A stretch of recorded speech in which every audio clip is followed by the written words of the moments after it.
नमस्कार। मैं वीके शास्त्री अपने चैनल के माध्यम से आप सभी दर्शकों का बहुत बहुत स्वागत करता हूं। वृश्चिक राशि के जातकों के जीवन में ढैया की शुरुआत 17 जनवरी 2023 को हुई, जब शनिदेव का गोचर कुंभ राशि में हुआ और ये ढैया 29 मार्च 2025 तक प्रभावी रहेगी। अभी लगभग 416 दिन शेष हैं ढैया को समाप्त होने में। वृश्चिक राशि के जातकों के जो कमेंट्स आते हैं, अक्सर उसमें निराशा और हताशा की ही झलक दिखाई देती है। तो क्या पूरे 2.5 वर्ष कष्ट ही झेलने होंगे या इसमें कोई सुधार भी देखने को मिलेगा?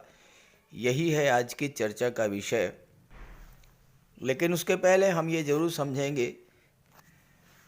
कि ढैया आरंभ होने के बाद से अब तक आपके साथ क्या क्या घटनाएं घटित हुईं, किन किन परेशानियों से आपको जूझना पड़ा, और फिर बात करेंगे कि बाकी बचे 416 दिनों में क्या क्या राहत मिलने जा रही है, क्या क्या सुधार होने जा रहे हैं। ये विश्लेषण आपकी चंद्र राशि के आधार पर किया जा रहा है और वीडियो के अंत में मैं आपको शनिदेव के उपाय भी बताऊंगा। तो ये है वृश्चिक राशि के जातकों की कुंडली। शनिदेव का गोचर आपकी कुंडली के चौथे भाव में है, कुंभ राशि में, अपनी मूल त्रिकोण राशि में। और यहाँ पर शनिदेव षष्ठ राजयोग भी बना रहे हैं। लेकिन जब भी शनि का गोचर लग्न से चौथे या 8वें भाव में होता है तो ढैया प्रभावी हो जाती है। अब यहाँ पर शनिदेव आपके कुंडली के तीसरे भाव के स्वामी होकर के और चौथे भाव के स्वामी होकर के कुंडली के चतुर्थ भाव में गोचर कर रहे हैं 17 जनवरी 2023 से और 29 मार्च 2025 तक चौथे भाव में ही गोचर करेंगे और तब तक ढैया प्रभावी रहेगी।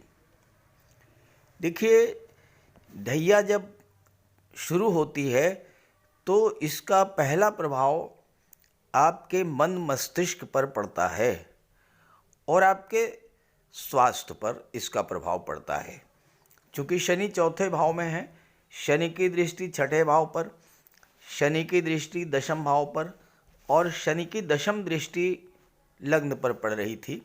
और लग्न भाव जो होता है ये आपका स्वास्थ्य होता है, आपका व्यक्तित्व होता है। तो स्वास्थ्य आपका प्रभावित हुआ, आपके मन में आलस्य की प्रवृत्ति बढ़ी, काम को टालने की प्रवृत्ति बढ़ी, आज का काम कल पर करेंगे ये आपके नेचर में आया। और इसका दुष्परिणाम ये हुआ कि आपका कोई भी कार्य पूरा नहीं हो पाया। चूँकि दशम भाव पर शनि की दृष्टि है, दशम भाव आपके कैरियर को शो करता है, आपके प्रोफेशन को शो करता है। तो चूँकि आपका कार्य अधूरा रह गया, कोई भी कार्य आपने शुरू किया और वो कार्य पूरा नहीं हो पाया, तो आपके मन में निराशा भर गई। कार्य को पूरा करने के लिए संघर्ष बढ़ गया, कार्यों में डिले हुआ, काम अधूरे रह गए।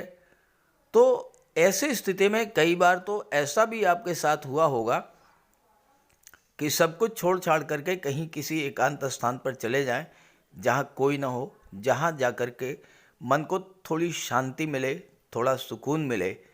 क्योंकि शनि चौथे भाव में गोचर कर रहे हैं और चौथा भाव जो होता है ये आपके मन की शांति होती है, सुख का भाव होता है। और ढैया के प्रभाव से आपकी मानसिक शांति समाप्त हुई, शारीरिक कष्ट मिले। हो सकता है कि माता का स्वास्थ्य खराब हुआ हो या माता के साथ आपके संबंध खराब हुए हों, और कुछ स्थितियां ऐसी बनी होंगी घर परिवार में कि आपको मातृभूमि छोड़ने के लिए बाध्य होना पड़ा होगा। हालांकि सबके साथ नहीं हुआ होगा, लेकिन कुछ के साथ जरूर ऐसा हुआ होगा। क्योंकि शनि जब चौथे भाव में गोचर करते हैं तो मातृभूमि से दूरी बना देते हैं। तो ऐसा भी होगा कि आपको अपना घर छोड़ करके किसी दूसरी जगह, किसी दूसरे शहर में जाना हो पड़ा हो। अब छठे भाव पर शनि की दृष्टि पड़ी। छठा भाव होता है कंपटीशंस का, छठा भाव होता है नौकरी का। तो अब कोई भी कार्य कर रहे थे, चाहे पढ़ाई लिखाई हो या कंपटीशन की तैयारी हो, वो आधे अधूरे मन से आपने तैयारी किया होगा, पढ़ाई पर फोकस नहीं हुआ होगा, आपका कंसंट्रेशन लगातार डिस्टर्ब होता रहा होगा और कई बार तो ऐसी नेगेटिव फीलिंग्स आई होंगी कि छोड़ो ये सब कुछ भी नहीं होने वाला है, नौकरी तो मिलने वाली नहीं है, जॉब भी नहीं मिलेगा। और कभी कभी हो सकता है आपने निराश होकर सब कुछ छोड़ भी दिया हो। कमेंट करके बताइएगा अगर आपके साथ ऐसा हुआ हो। दशम भाव पर शनि की दृष्टि पड़ी। अब अगर आप ऑलरेडी किसी जॉब में हैं, आपका कोई बिजनेस है, वहाँ भी आपका काम में मन नहीं लगा होगा, काम को कल पर टालने की प्रवृत्ति बढ़ी होगी। परिणाम ये हुआ होगा कि कार्य समय से पूरा नहीं हो पाया होगा और अधूरे कार्यों को पूरा करने में आपको बहुत ज़्यादा संघर्ष करना पड़ा होगा। चूँकि शनि तीसरे भाव के भी स्वामी हैं, आपको यात्राएं भी करनी पड़ी होंगी और उन यात्राओं में आपको कोई लाभ नहीं मिला होगा। और हो सकता है कि अगर आप जॉब में हैं तो किसी ऐसी जगह आपका ट्रांसफ़र हो गया हो जहां पर आप जाना नहीं चाहते थे। चूँकि लग्न पर शनि की दृष्टि थी और लग्न आपका व्यक्तित्व होता है, तो आपके स्वभाव में एक अजीब तरह का रूखापन और चिड़चिड़ापन भी आ गया होगा और इससे आपका दाम्पत्य जीवन भी प्रभावित हुआ होगा। चूँकि कार्य प्रभावित हुए, कार्य समय से पूरे नहीं हो पाए, आर्थिक संकट से आप गुजरे होंगे, धन का संचय नहीं हुआ होगा और इससे वाणी में भी आपके रूखापन और कटुता आई होगी और अक्सर ऐसा हुआ होगा कि आप अपने भाग्य को दोष देते हुए नजर आए होंगे। काम में मन नहीं लगा, निराशा ने घेर लिया, तो आपके मन में कुछ ऐसा भी आया होगा कि कहीं टूर एंड ट्रेवल्स पर चलते हैं ताकि मन को सुकून मिले, लेकिन वहाँ भी आपको कष्ट ही मिला होगा और ज़्यादा संभावना ये बनी होगी कि कुछ लोग इस दौरान अपनी मातृभूमि को छोड़ करके अन्यत्र किसी दूसरे शहर में भी चले गए होंगे। तो अगर ऐसा हुआ हो तो ज़रूर कमेंट कीजिएगा। अब बात करते हैं कि क्या हालात ऐसे ही रहेंगे या इनमें कुछ परिवर्तन होगा। अभी भी ढैया को समाप्त होने में 416 दिन बाकी हैं और इन 416 दिनों में जो सबसे महत्वपूर्ण परिवर्तन हुआ है वो हुआ है राहु का राशि परिवर्तन। राहु इस समय कुंडली के पंचम भाव में गोचर कर रहे हैं और देवगुरु बृहस्पति की राशि मीन राशि में राहु का गोचर है। शनि राहु के नक्षत्र शतभिषा में गोचर कर रहे हैं। शनि और राहु के बीच में बहुत गहरा संबंध बन रहा है। एक तो शनि राहु के नक्षत्र में है, दूसरे शनि से दूसरे भाव में राहु का गोचर है और दूसरा भाव आपके सपोर्ट का, आपके बल का, आपके सस्टेनेंस का होता है, आपके धन का होता है। तो इस समय शनि को राहु का बल, राहु का सपोर्ट मिल रहा है और राहु के माध्यम से ही शनि अपना फल अब आपको प्रदान करेंगे। तो देखिए, राहु पंचम भाव में है और राहु की दृष्टि सीधे भाग्य भाव पर पंचम दृष्टि और एकादश भाव पर राहु की दृष्टि पड़ेगी और आपके लग्न पर पड़ेगी। अब शनि चूंकि राहु के द्वारा अपना फल प्रदान करेंगे तो पहला प्रभाव तो ये पड़ेगा कि पंचम भाव के शुभ फल आपको मिलना शुरू होंगे।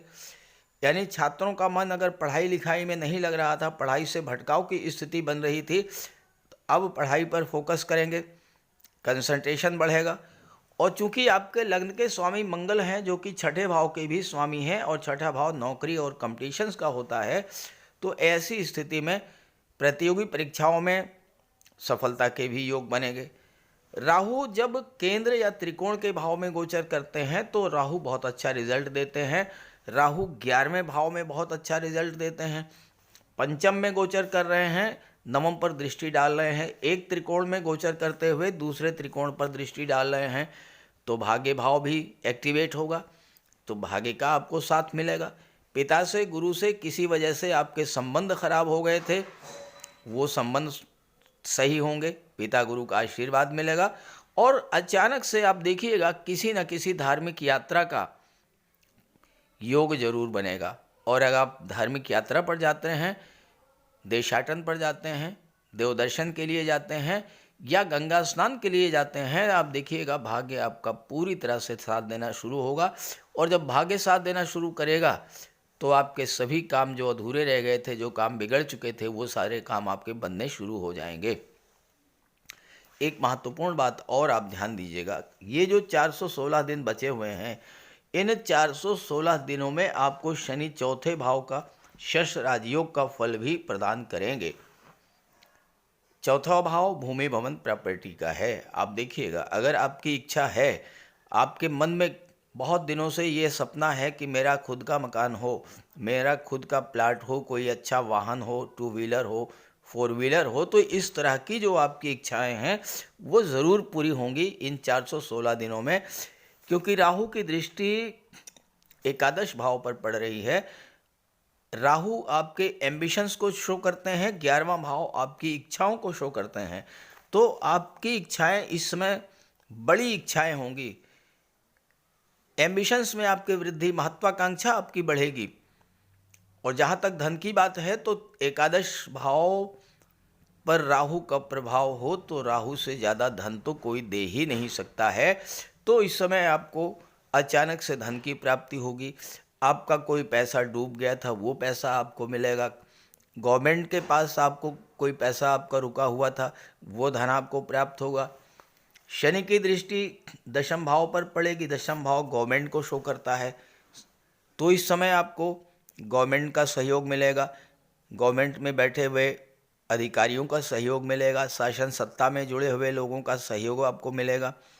कार्यक्षेत्र में प्रगति देखने को मिलेगी, काम आपके बनना शुरू हो जाएंगे। गवर्नमेंट के पास कोई पैसा रुका था, वो पैसा आपको मिलेगा। सबसे बड़ी बात यह है कि आपके सोशल सर्किल में बहुत वृद्धि होगी, समाज के उच्च पदस्थ गणमान्य व्यक्तियों से आपके रिलेशंस बहुत अच्छे होंगे और उसका आपको लाभ मिलेगा। अब यहाँ पर शनि आपको तीसरे भाव का भी फल प्रदान करेंगे। कहीं आपका ऐसी जगह ट्रांसफ़र हो गया था जहाँ आप जाना नहीं चाहते थे, तो मनचाही जगह पर आपका ट्रांसफ़र होगा। यात्राएं आप करेंगे और उन यात्राओं से आपको लाभ मिलेगा। खास करके जो लोग मार्केटिंग के क्षेत्र में हैं, जो लोग इंश्योरेंस के क्षेत्र में हैं, उनके लिए बहुत अच्छा रिजल्ट मिलेगा। शनि निर्माण के कारक होते हैं और जो लोग रियल इस्टेट से जुड़े हुए हैं, चूँकि शनि चौथे भाव में हैं, शश राजयोग बना रहे हैं और दशम पर दृष्टि डाल रहे हैं। जो लोग रियल इस्टेट से जुड़े हैं, कंस्ट्रक्शन के क्षेत्र से जुड़े हैं, जो लोग प्रॉपर्टी डीलिंग का कार्य करते हैं, बिल्डर हैं, आर्किटेक्ट हैं, बिल्डिंग मटेरियल सप्लायर हैं, ऐसे सभी जातकों के लिए आने वाले 416 दिन विशेष उपलब्धियों भरे होने वाले हैं। इसके अलावा जो लोग मेटल्स, मेडिसिन्स का व्यापार करते हैं, लोहे का, कोयले का व्यापार करते हैं, जो लोग सीमेंट, सरिया, रेत, बजरी, इन सब चीज़ों का व्यापार करते हैं, पेट्रोल, डीजल, गैस का व्यापार करते हैं, मेडिकल क्षेत्र से जुड़े हुए हैं, ऐसे सभी जातकों के लिए ये समय बहुत अच्छा आने वाला है। अचानक से धन की प्राप्ति होगी, कार्य क्षेत्र में उन्नति मिले होगी, स्वास्थ्य में भी सुधार होगा और आपकी जो मानसिक स्थिति, मन में जो चिंता थी, तनाव थी, जो डिप्रेशन की स्थिति बन रही थी, वो उन स्थितियों में भी अब सुधार देखने को मिलेगा। तो ये आने वाले समय 416 दिन आपके लिए बहुत अच्छे जाने वाले हैं। लेकिन चूंकि शनि के ढैया प्रभावी है तो शनि का उपाय अवश्य कीजिएगा। बात करते हैं उपायों पर। ज्योतिष शास्त्र में कहा गया है कि शनि जिस पर प्रसन्न होते हैं, यानी जिसका शनि ग्रह मजबूत स्थिति में होता है, तो शनिदेव रंक से राजा बना देते हैं। और शनि अगर कमज़ोर हुए, खराब हुए, तो राजा भी रंक हो जाता है। शनि के मजबूत होने से लोहा, मशीनरी, कारखाने से जुड़े व्यापार में तरक्की होती है, कोर्ट केस में विजय मिलती है, कार्यों में सफलता प्राप्त होती है, सांसारिक समस्याओं से मुक्ति मिलती है और शनि को न्याय का प्रतीक माना गया है। यदि शनिदेव मजबूत हैं तो आपके साथ अन्याय नहीं होता। जब शनि खराब होते हैं तो बड़े से बड़े कष्ट झेलने पड़ते हैं। तो बात करते हैं शनि के उपायों के बारे में। ऐसा कोई भी कार्य ना करें जो कि शनि को पसंद नहीं है। शनिदेव को इलीगल कार्य पसंद नहीं है। झूठ, फरेब, छल, कपट, धोखाधड़ी, बेईमानी, ये सब शनिदेव को पसंद नहीं है।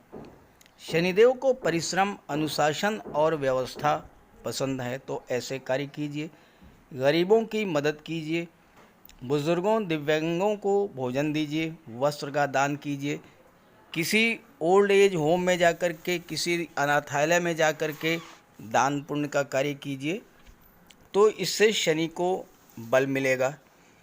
अगर आपका शनि कमज़ोर है तो आपको कम से कम 19 शनिवार व्रत रखना चाहिए। और इसके साथ साथ शनिवार के दिन एक कटोरी में सरसों का तेल लेकर उसमें अपना चेहरा देखिए और उस तेल को किसी को दान कर दीजिए।